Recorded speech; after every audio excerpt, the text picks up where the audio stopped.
लखनऊ में मुहर्रम का जुलूस निकलता है, तो अरब के मेहमान आए हुए थे, जुलूस निकल रहा था, ढोल ढाक की आवाज, दारू पी करके ऐसा जोश से ढोल बजाया, दोनों तरफ से फट गए। तो मेहमान घबरा गए, कहीं कयामत तो नहीं आ गई, ये भयानक आवाज कहां से आ रही, ऊपर से बिजली तो नहीं गिर गई।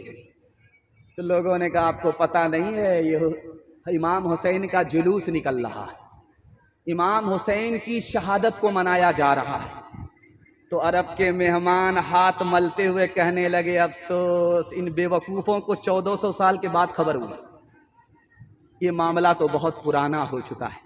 हाथ उठाइए, वादा कीजिए, तमाशा नहीं करेंगे मगर तमाशा देखेंगे। हाथ उठा दीजिए इंशाअल्लाह, 2-4 आदमी उठाइए। ये देखिए, जैसा आपका दाल चावल वैसा मेरा फातिहा। चांद जब माहे मुहर्रम का नजर आता है, क्या तेरे जिस्म में शैतान उतर आता है, क्या तेरे जिस्म में ताज़ियादारी को तैमूर ने ईजाद किया, लाया ईरान से और हिंद में आबाद किया। गम तुझे है तो फिर इतना तो जरा करके दिखा, गम तुझे है तो फिर इतना तो जरा करके दिखा। ढोल ताशे से तेरे बाप की मैयत को उठा, ढोल ताशे से। आधा पैगाम निकल गया, आपने मोहब्बत से सुना, आपको भी पता नहीं चला, मुझे भी पता नहीं चला, हाथ ही निकल चुका है, सिर पर दुम फंसी भी है। इंशाअल्लाह मरने के बाद अमल करेंगे, हाथ उठा दीजिए इंशाअल्लाह। माशाअल्लाह मैं जनाजा पढ़ाने में बहुत माहिर हूं, बेहिसाब जनाजा पढ़ा दिया है। कि आदमी ख्वाब देखता है, वो कब तक पूरा हो सकता है, उस ख्वाब को पूरा होने में 50 साल भी लग जाता है। आज आपका सर तकिया पर था, आपने कोई ख्वाब देख लिया, ये ख्वाब सच्चा होने में कितना वक्त लग सकता है, तो लिखा कि 1 महीना भी, 1 साल भी, 50 साल भी। मदीने में अल्लाह के रसूल ने ख्वाब देखा, मेरे नवासे को सियाह सफेद रंग का कुत्ता खून में लथपथ कर देगा। ये ख्वाब 50 साल के बाद पूरा हुआ। जब इमाम हुसैन करबला के मैदान में पहुंचे तो शमर नाम के आदमी ने सजदे में सर उड़ाया था। ये आदमी सियाह रंग का था और मुंह पर सफेद दाग था। ख्वाब के मुताबिक यही सियाह सफेद रंग का कुत्ता साबित हुआ। जो ख्वाब मदीने में देखा गया वो 50 साल के बाद करबला में पूरा हुआ। एक राज की बात आपको सुनकर के बड़ी हैरत होगी। इमाम हुसैन जब दुआ देते थे, दुआ कबूल हो जाती, बद्दुआ करते थे, बद्दुआ कबूल हो जाती। लेकिन करबला में तलवार उठाई दुश्मन के खिलाफ, तलवार ने कोई असर नहीं किया। राज क्या है? एक लाइन में ये मुताला आपकी खिदमत में रखने के लिए जा रहा हूं। सही इब्ने हब्बान में लिखा है कि अगर तलवार जौहर दिखाती, यजीद की गर्दन कट जाती, इब्ने ज़ियाद की गर्दन कट जाती। इमाम हुसैन जो मक्का से चले थे, मदीना से चले थे, करबला के मैदान में आए थे, अगर यजीद के लश्कर को शिकस्त देते तो हुकूमत मिलती। नाना ने नवासे के लिए हुकूमत को पसंद नहीं किया, जो हुकूमत से बढ़कर शहादत थी उसको पसंद किया। इसलिए करबला के मैदान में आकर के मुकद्दर का सिकंदर बन गए, शहादत हासिल किया, यजीद को शिकस्त नहीं दे पाए। हाथ उठाइए, वादा कीजिए, दूसरे की मुसीबत को देख करके हंसेंगे। हाथ उठाइए इंशाअल्लाह। आप कन्या के भी मामू है, दूल्हा के भी मामू, आप दोनों तरफ से हाथ उठा रहे हैं। जो दहकती आग के शोलों पे सोया, वाह हुसैन, वाह हुसैन, जिसने अपने जो दहकती आग के शोलों पे सोया, वाह हुसैन, जिसने जो जवान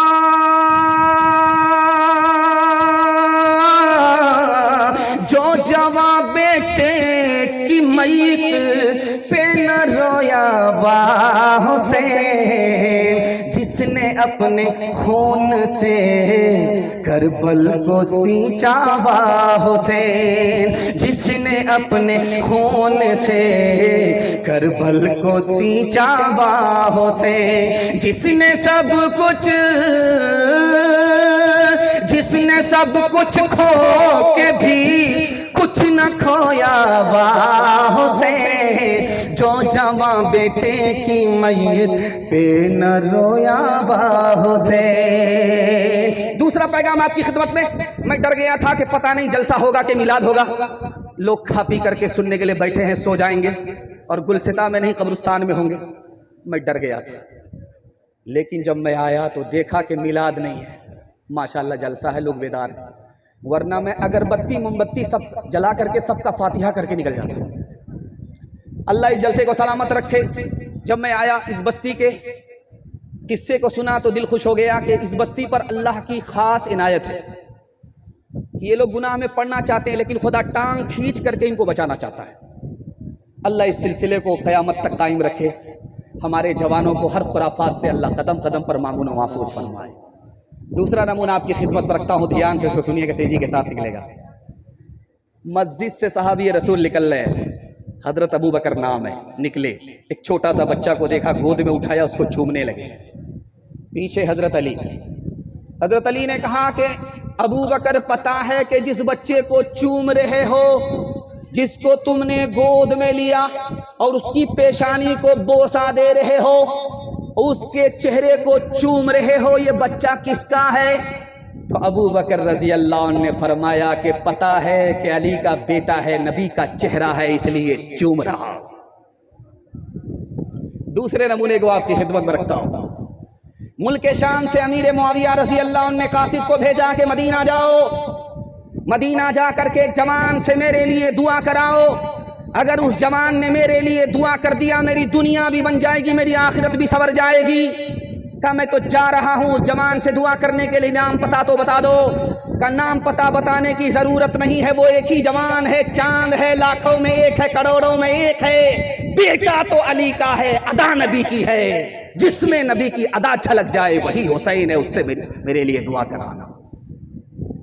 आखिरी नमूना आपकी खिदमत में रखता हूँ और आपसे वादा लेता हूँ, पहले अपने बच्चे को मुसलमान बनाएंगे, बाद में डॉक्टर, प्रोफेसर, इंजीनियर बनाएंगे। हाथ उठाइए इंशाअल्लाह।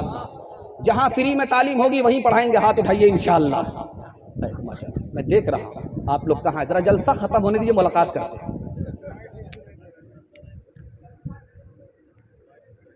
हजरत उमर रजी अल्लाह ताला ने अपने बेटे को 200 रुपये वजीफा दिया और हजरत हुसैन को 500 रुपये दिया।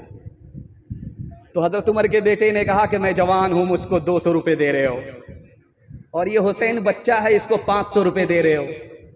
तो हजरत उमर ने कहा कि बेटा, जो हुसैन का नाना है वो तुम्हारा नाना नहीं, जो हुसैन की नानी वो तुम्हारी नानी नहीं, जो हुसैन की माँ वो तुम्हारी माँ नहीं, जो हुसैन का बाप वो तुम्हारा बाप नहीं। हुसैन नबी का शहजादा है। बेटा, तुम गुलाम होकर के शहजादे से मुकाबला मत करना। हाथ उठाइए, वादा कीजिए, नबी का नाम भी याद रहेगा, नबी का काम भी याद रहेगा। हाथ उठाइए इंशाअल्लाह। हुसैन का नाम भी याद रहेगा, हुसैन का काम भी याद रहेगा। हाथ उठाइए इंशाअल्लाह। हम भी राह खुदा में अपनी गर्दन कटा देंगे। हाथ उठाइए इंशाअल्लाह। ए करबला की खाक उसे एहसान को न भूल, तड़पी है तुझ पे लाश, जिगर को शहे रसूल, खूने हुसैन से कभी तू रंगीन हो गई, सैराब कर गया तुझे खूने रगे रसूल, करती रहेगी पेश शहादत हुसैन की, आजादी हयात का वो सरमदी उसूल, कट जाए सर तेरा गए नेज़े की नोक पर, हर किस न कहते नाहक को तू कबूल, हर किस न कहता। आप लोग इतना गौर से मुझको देख रहे, मुझको डर लग रहा है कहीं आपकी नजर न लग जाए, लेकिन मैं भी चालाक आदमी हूं, दम करके बैठा हूं, काला कपड़ा पहन करके बैठा हूं। लगाइए कितनी नजर लगाते हैं। चौथा पैगाम आपकी खिदमत में रखता हूं।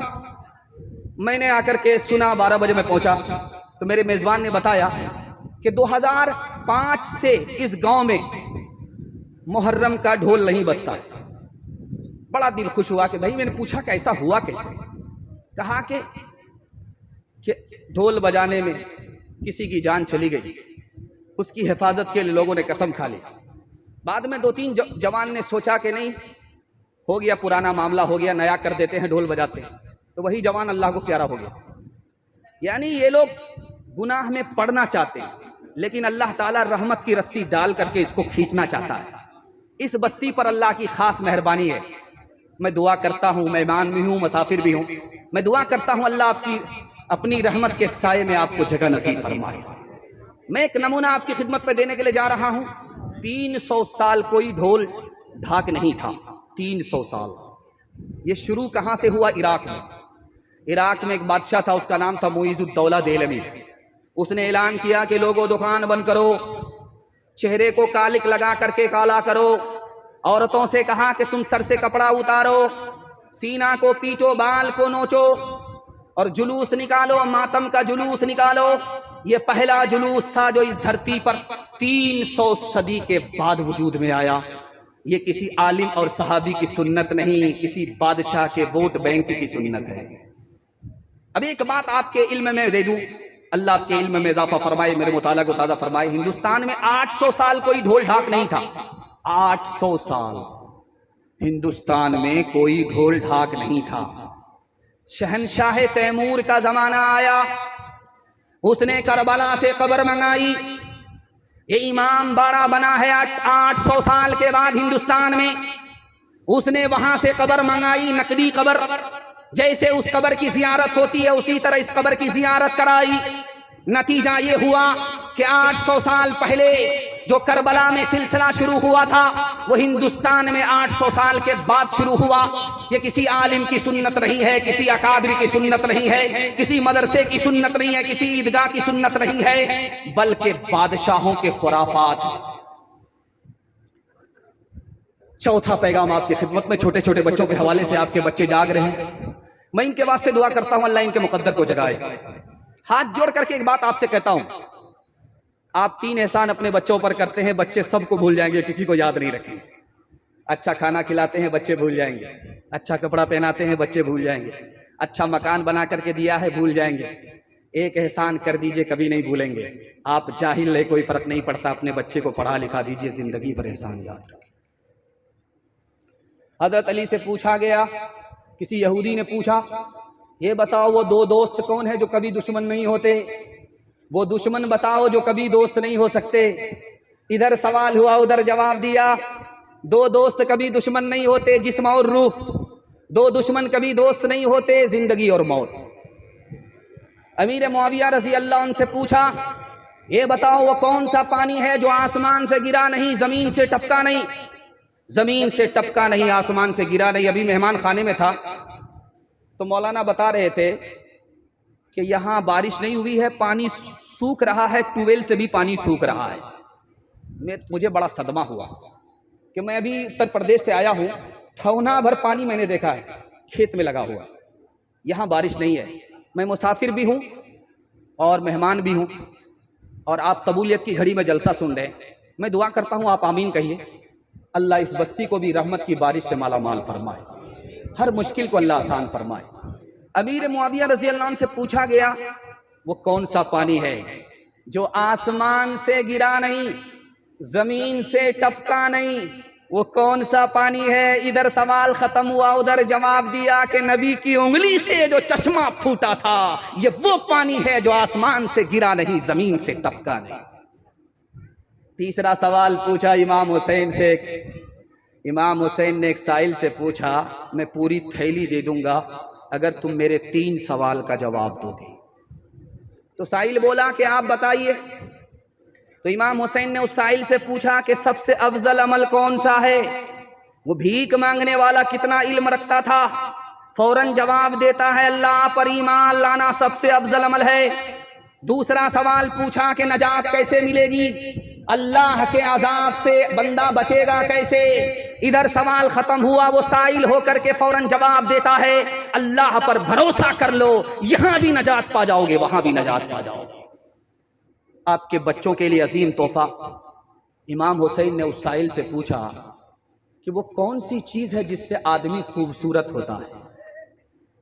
तो वो साइल जवाब देता है कि अगर आपके बच्चे के हाथ में इल्म है तो आदमी खूबसूरत होता है, आपके बच्चे के हाथ में माल है तो आदमी खूबसूरत होता है।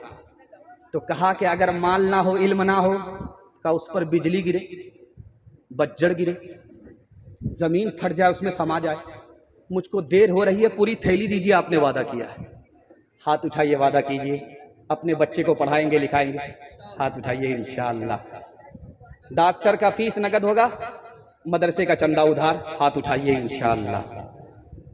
नन्हे से हाथ जोड़ के कहती है दिशना काम, कहती है दिशना काम, फरमाइए कि आज ये आएगी कैसी शाम, आएगी कैसी शाम, बतलाइए मुझे कि यतीमी है किसका नाम, यतीमी है किसका नाम। आँखों से खूब बहा के ये कहने लगे इमाम, कहने लगे इमाम, बेटी न पूछ कुछ ये, बेटी न पूछ कुछ ये मुसीबत अजीम है, मर जाए जिसका बाप वो बच्चा यतीम है, बच्चा यतीम है। माशाअल्लाह, मैं आपके बच्चों के वास्ते दुआ करता हूँ। मैंने एक जगह बैठ करके यहाँ देखा कि कारी साहब पढ़ रहे थे और कह रहे थे कि फलां साहब इस मिसरे पर ज़रूर उठ करके आए। तो उन्होंने देखा कि पहले वो 200 रुपये हाथ में लिए, उसके बाद 100 रुपये को जेब में रख लिए, 100 रुपये को फिर हाथ में लिया। जब पहला मिसरा आया तो 100 रुपये ला करके दिया, जब दोबारा पढ़ा जाने लगा तो दोबारा 100 रुपये ला करके दिया। वो दरअसल ऐसा इसलिए कर रहे थे कि ताकि माहौल बने, आप लोग भी देख करके आए। लेकिन आप लोग कुर्सी वाले थे, आयतुल कुर्सी वाले नहीं थे, आप लोग कुर्सी छोड़ करके नहीं आए। लेकिन ज़रूर अगर आप लोग साइल के साथ ऐसा करेंगे तो आपको डॉक्टर ऊपर ही भेज देगा, नीचे आपका कोई इलाज नहीं होगा। खिदमत खल्क के लिए आप लोग तैयार हैं? गरीबों की मदद करेंगे? हाथ उठाइए इंशाअल्लाह। जो ससुर से नहीं मिला, जो खुदा से नहीं मिला, ससुर से लेंगे, हाथ उठाइए इंशाअल्लाह। मुझे बार बार दिखाना होता है कि आप लोग पिंडाल में हैं कि ससुराल में। खैर, बड़ी तेज़ी के साथ पैगाम निकल गया और मैं जल्दी जल्दी से औरतों तक पहुंचने के लिए 2-3 पैगाम सुनाने के लिए जा रहा हूं। मेरा वक्त भी बड़ी तेज़ी के साथ निकल रहा है, लेकिन आपकी मोहब्बत ने उसको रोक करके रखा है। अल्लाह हमारे सुनाने को, आपके सुनने को बेहद कबूल फरमाए। कूफा के लोग कितने मक्कार होते थे, मैं आपको दिखाने के लिए जा रहा हूँ। इमाम हुसैन को ख़त लिखा गया, कूफा के लोगों ने ख़त लिखा, आप आइए, हम साथ देंगे, आपके लिए गर्दन कटा देंगे। तो इमाम हुसैन ने कहा कि मैं ऐसे नहीं जा सकता, मैं अपने आदमी को भेज करके देखूंगा कि तुम सच्चे हो या झूठे हो, गर्दन कटाने वाले हो या गर्दन बचाने वाले हो। उन्होंने अपने कासिद को जब भेजा तो 40,000 का लश्कर इमाम हुसैन के लिए तैयार हो गया। इब्ने जियाद ने उन लश्कर से कहा, गांधी मैदान के उस भीड़ को देखिए, भीड़ जमा हो गई है इमाम हुसैन के साथ। अल्लाह करे कि उस भीड़ में इखलास हो, उसके असर को अल्लाह क़यामत तक बाकी रखे। भीड़ कामयाबी की ज़मानत नहीं है, भीड़ का खुलूस कामयाबी की ज़मानत है। 40,000 का लश्कर इमाम हुसैन के लिए सर कटाने के लिए खड़ा हुआ, लेकिन इब्ने जियाद ने एक धमकी दी कि अगर तुम इमाम हुसैन का साथ नहीं छोड़ोगे, तुम्हारे सरदार को हम चुन चुन करके हलाक कर देंगे। वो भीड़ गायब होने लगी, एक एक करके लोग पतली गली से निकलने लगे। शाम तक ऐसे गायब हो गए, 40,000 का लश्कर ऐसे गायब हो गया जैसे गधे के सर से सिंह गायब हो गया। ये थे कूफा के लोग। दूसरे नमूने को आप बहुत ध्यान से सुनिएगा। इमाम हुसैन जब करबला में आए तो उन्होंने करबला के लोगों से कहा कि तुमने 150 खत मुझको दे करके बुलाया है, 150 खत लिख करके तुमने मुझको बुलाया। अगर तुम नहीं बुलाते मैं नहीं आता। तुम मुझको बुलाने वाले आज मेरे साथ खड़े नहीं हो बल्कि मेरे दुश्मन के साथ खड़े हो। तुम कैसे मेहमान हो, समझ में नहीं आया कि तुम दोस्त हो या दुश्मन हो। ये थे कूफा के लोग। तीसरे नमूने को आप बहुत ध्यान से सुनिएगा, तेजी के साथ निकल जाएगा। करबला के मैदान में 72 लोगों का काफिला, इमाम हुसैन का खानदान लुट गया, कत्ल हो गया, तबाह हो गया। सिर्फ एक बच्चा बचा हुआ था। तो जब ये लोग शाम की तरफ, शाम से मदीना की तरफ निकलने लगे तो कूफा के लोग इनके आगे आकर के फूट फूट करके रोने लगे। वो बच्चा कहने लगा, ओ मक्कारो, ओ मगरमच्छ के आंसू बहाने वालों, तुमने पीछे करबला के मैदान में हमारे खानदान को कत्ल किया, अब तुम यहां आकर के आंसू बहा रहे हो। जब तुम मेरी निगाह से नहीं बच पाए, खुदा की कुदरत से तुम कैसे बच पाओगे। ये थे कूफा के लोग। आखिरी नमूना आपकी खिदमत में देता हूं, ध्यान से सुनिएगा, तेजी के साथ निकल जाएगा। कूफा का आदमी मसला पूछने के लिए कहां जा रहा? मक्का। क्या मसला है? नमाज में था, मच्छर बैठ गया, खून पीने लगा, उसका पेट इंडिया गेट हो गया। मैंने जो थप्पड़ मारा पेट फट गया। वो खून कपड़े को लगा, बदन को लगा, कपड़ा नापाक हुआ कि पाक हुआ। इब्ने उमर ने कहा, ओ लोगो देखो ये कुफा का मक्कार कूफा से मसला पूछने के लिए आया है कि मच्छर का खून पाक है कि नापाक। इमाम हुसैन को इन्होंने बुला करके, नवासे रसूल को बुला करके इन्होंने कत्ल कर दिया। उस वक्त मसला नहीं पूछा था कि ये खून हलाल था या हराम था। अल्लाह ने यजीदियों का साथ देने से आपको बचाया, हुसैनी की सफ में आपको खड़ा कराया। मैं दुआ करता हूं आपकी छोटी छोटी नस्ल को अल्लाह क़यामत तक इन बदनसीबों के खुराफात से कदम कदम पर मामून और महफूज फरमाए। मुझे कूफा वालों मुसाफिर न समझो, मैं आया नहीं हूँ बुलाया गया हूँ। एक मेहमान बना कर सताया गया हूँ, मैं रोया नहीं हूँ रुलाया गया हूँ, मैं रोया नहीं हूँ रुलाया गया हूँ। खुदा जाने कैसी है ये मेजबानी, 72 प्यासों का है बंद पानी। मुकद्दर में है जा मैं कौसर का पीना, मैं प्यासा नहीं हूँ पिलाया गया हूँ। मुकद्दर में है जा मैं कौसर का पीना, मैं प्यासा नहीं हूँ पिलाया गया हूँ। जो झुकता था सर बारगाहे खुदा में, वही सर कलम हो गया करबला में। शहादत की मंजिल को पाया है हमने, मैं मुर्दा नहीं हूँ जिलाया गया हो। पैगाम खत्म हो गया। आखिरी पैगाम यहां से लेकर के वहां तक सुनने के लिए तैयार? जोश के साथ हाथ उठाइए इंशाअल्लाह। दामाद बेटी के झगड़े में दामाद सीधा जेल जाएगा, हाथ उठा दीजिए इंशाअल्लाह। 12 बज जाने के बाद जब मेरा 12 बज चुका है तो आपका क्या हाल होगा? हमको समझ में नहीं आ रहा कि हम लोग पटना में हैं या रांची में। मैं फूल पागल हूं जब 12 बज जाने के बाद जलसा सुनाने के लिए बैठता, और आप हमारा साथ दे रहे हैं, भागने का नाम नहीं ले रहे। आखिरी पैगाम है, हाथ जोड़ करके सुना रहा हूं, और कुछ याद रहे या ना रहे, अगर इसको आप याद करके लेकर के गए तो मैं मसनद रसूल पर बैठ करके गारंटी लेता हूं कि कल आपके घर में तरक्की का सूरज तुलू होगा। अल्लाह जमीन की पस्ती से आपको उठाएगा, इज्जत की चोटी पर पहुंचाएगा। आज देख लीजिए, पूरे हिंदुस्तान में मरवाड़ी को तरक्की है, मुसलमान को तरक्की नहीं। गौर कीजिएगा, ये बात मेरी नहीं है, मौलाना वली रहमानी रहमतुल्लाह अलैह, अल्लाह उनकी कब्र को नूर से भर दे। उन्होंने किताब लिखी, उसका नाम है अदलिया और समाज।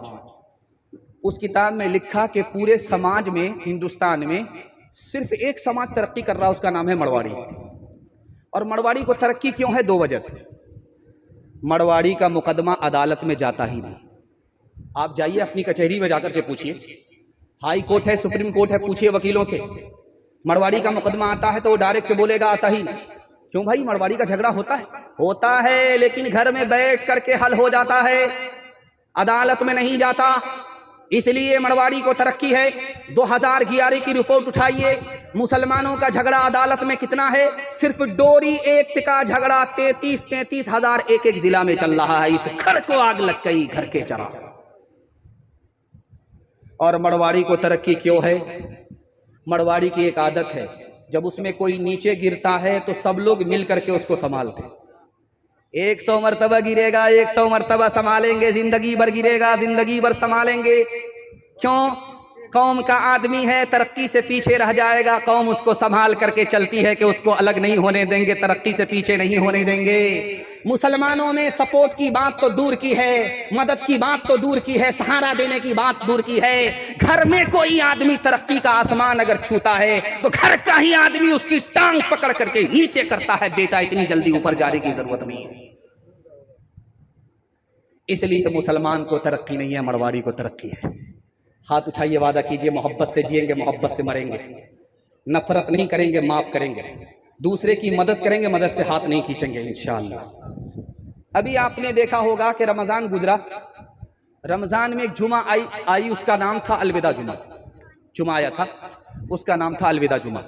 चाहे सीतामढ़ी हो, चाहे मुजफ्फरपुर हो, चाहे दरभंगा हो, हर जगह अलविदा जुमा में एक ऐलान हुआ। वो ऐलान क्या था? ईद की नमाज ईदगाह में होगी 9:30 बजे, 8:30 बजे, 7:30 बजे। जैसे ही मुजफ्फरपुर में इमाम साहब खड़े हुए ऐलान के लिए, तो एक मुक्तदी कहता, इमाम साहब ईद की नमाज मस्जिद में पढ़ोगे तो पढ़ूंगा, अगर ईद की नमाज ईदगाह में पढ़ोगे तो कभी नहीं पढ़ूंगा। अब इमाम साहब के पैर के नीचे से जमीन निकल गई। उसको समझाया, अरे अल्लाह का बंदा, जुमा की नमाज नहीं है मस्जिद में पढ़ी जाए, ईद की नमाज है, ईदगाह में पढ़ी जाती है। जब बारिश उरिश हो जाती है तब मस्जिद में पढ़ी जाती है। अच्छा ये बताओ कि तुम ईद की नमाज ईदगाह में पढ़ना क्यों नहीं चाहते? तो उसने कहा कि मेरे भाई का मुकदमा चल रहा है 10 साल से, वो ईदगाह में पढ़ता है, जब वो मदवक्त ईदगाह में पढ़ेगा तो मैं कभी नहीं पढ़ूंगा। तो इमाम साहब ने कहा कि 2 मिनट में मसला हल कर देते। ईद की नमाज तुम भी ईदगाह में पढ़ोगे, वो भी ईदगाह में पढ़ेगा, वो एक किनारे में पढ़ेगा, तुम एक किनारे में पढ़ना। जब नमाज खत्म हो जाएगी वो अलग रास्ते से चला जाएगा, तुम अलग रास्ते से चले जाना। सांप भी मर गया, लाठी भी बच गई। तो खफा हो करके कहता है कि आप एक किनारे की बात करते हो, अगर मुझे पता चल गया कि मेरा भाई जन्नत में गया है तो मैं जन्नत में भी नहीं जाऊंगा। जिंदाबाद जिंदाबाद ऐ मोहब्बत जिंदाबाद, जिंदाबाद जिंदाबाद ऐ मोहब्बत जिंदाबाद। मंदिर में तू, मस्जिद में तू ही है ईमानों में, मुरली की तानों में तू, और तू ही है आजानों में। मुरली की तानों में तू, और तू ही है आजानों में। तेरे ही दम से दीनो धर्म की, तेरे ही दम से दीनो धर्म की दुनिया है आबाद। जिंदाबाद जिंदाबाद ऐ मोहब्बत जिंदाबाद। ताजे हुकूमत जिसका मजहब, फिर उसका ईमान कहाँ। जिसके दिल में प्यार न हो वो पत्थर है इंसान कहाँ। जिसके दिल में प्यार न हो वो पत्थर है इंसान कहाँ। प्यार के दुश्मन होश में आ, प्यार के दुश्मन होश में आ, तू जाएगा बर्बाद।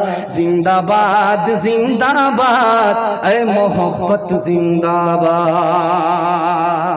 मिल करके रहेंगे, मोहब्बत से जिएंगे। हाथ उठाइए इंशाअल्लाह। जब मुकदमा हार जाएंगे तब माफ करेंगे, हाथ उठाइए इंशाअल्लाह।